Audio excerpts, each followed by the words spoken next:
pakinggan po ninyo si Linyo mga idol. Mayroon po siyang babala ngayon dahil mayroon siyang nakuwang impormasyon tungkol po sa digmaang ito. Dahil mayroon siyang babala para ito sa mga OFW. Mga idol, kayo na lang po bahala humusga. Kung ginawa man ninyo ngayon, maraming salamat. Kaibigan, good evening. Salamat po. Ano po ba ang nakita niyong impormasyon? Bakit po tungkol po ito sa mga OFW? Na, totoo yan kaibigan. Guys, sa lahat ng mga OFW paki-share nito mga idol. Baka mayroon kayong mga kamag-anak doon sa ibang bansa na malapit sa kinaroroonan po ng digmaan. May masamang epekto po ang pagputok ng mga missile po doon. Dahil po ay isa din po yan makapagbigay po ng masamang epekto sa ating pangangatawan. Mga idol, pakinggan po ninyo si kaibigan ang pagtuturo niya sa inyo. Tama. Magmas daw kayo mga idol dahil si kaibigan nagpaabot. Marami talagang madadapuan ng hindi magandang sakit mga idol. Kailangan po hindi ninyo malanghap yung alikabok doon, hangin, dahil masamang epekto yan sa katawan natin. Kaya ipinapaabot ito ng ating kaibigan dahil nakikita ng ating kaibigan na marami talaga magkakasakit nito. Dahil po mas maganda na maghanda tayo para kung mangyari man ang nuclear, at least nakapaghanda kayo na hindi kayo malalason, di ba?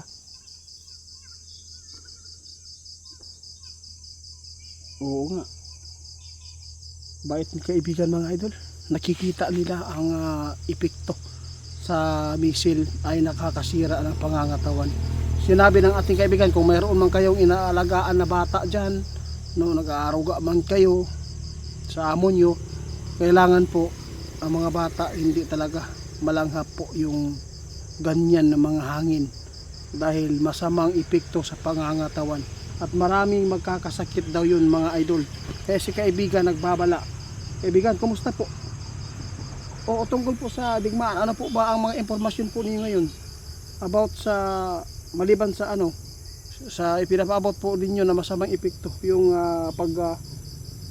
usok ng mga misil kung saan malapit sa mga OFW? Ano?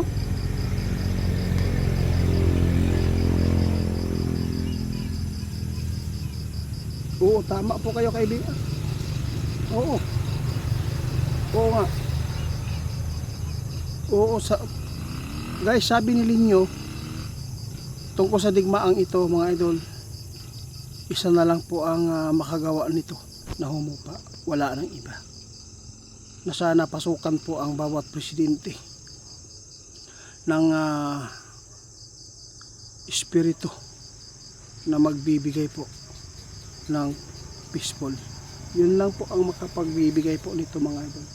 Kung hindi sila mapapasukan ng espiritu na mabuti, kung mapapasukan sila ng demonyong espiritu, posible tuloy ang gulo.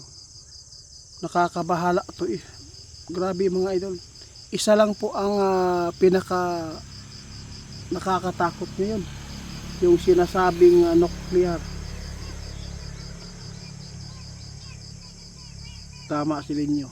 Sabi niya kaya ipinapaabot daw nila itong babala dahil sa epekto ng misil, pagputok, nakakasira sa pangangatawan.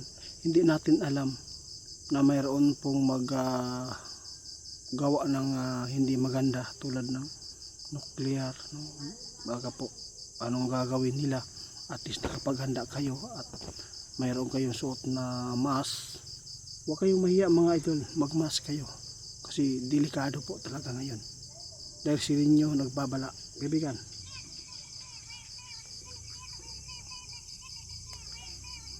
grabe mag-ingat po kayo mga idol sa sinabi ng ating kaibigan. Nasa inyo na lang kung gawin po ninyo na magmask, kung ikakahiya po ninyo.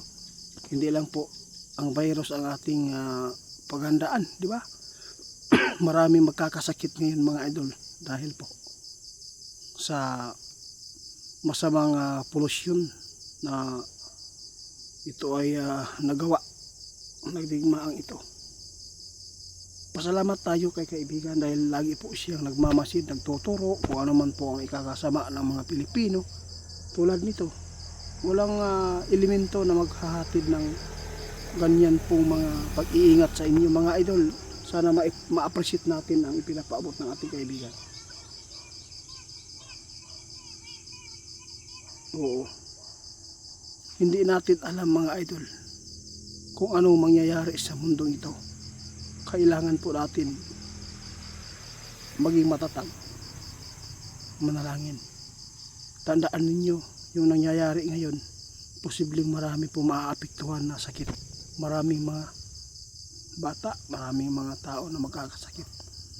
Dahil masama po ang nangyayari ngayon. Naiyak po tayo mga idol dahil nakita natin mga idol, grabe po ang lakas ng mga paputok nila. Grabe. Siguro po dito sa atin yan nangyari.